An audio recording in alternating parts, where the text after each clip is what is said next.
At a press conference, op leader and former Delhi CM Atishi sharply criticized the BJP-led government, alleging a betrayal of pre-election promises made by Prime Minister Narendra Modi.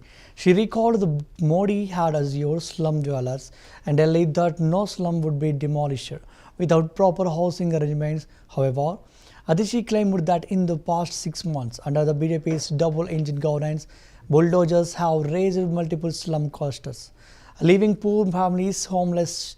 She cited recent demolition notices in areas like Shalimar Bagh, Shahadara and Nangali Dairy, where residents were asked to vacate within days, despite having lived there over decades. She accused the BJP of using slum outreach as a political show, only to later target those same communities for eviction.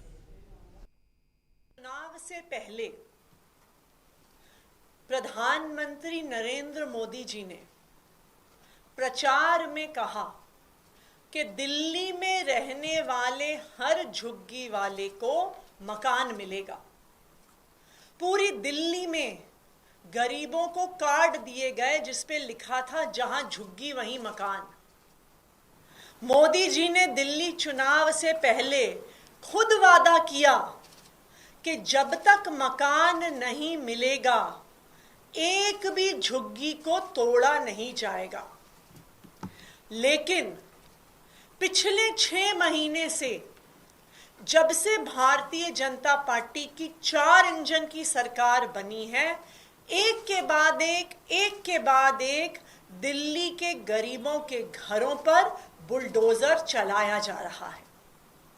Bharatiya Janata party की सच्चाई सामने आ गई कि वो ये नहीं कह रहे थे कि जहां झुग्गी है वहां मकान देंगे, वो तो वास्तव में कह रहे थे कि जहां झुग्गी है उसको मैदान बना देंगे।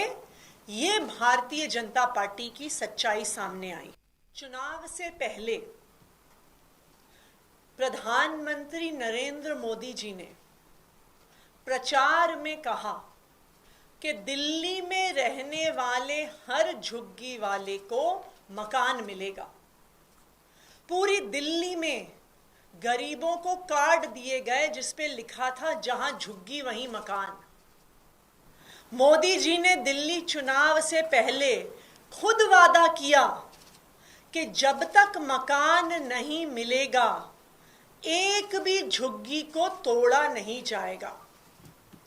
लेकिन पिछले 6 महीने से जब से भारतीय जनता पार्टी की 4 इंजन की सरकार बनी है, एक के बाद एक दिल्ली के गरीबों के घरों पर बुलडोजर चलाया जा रहा है।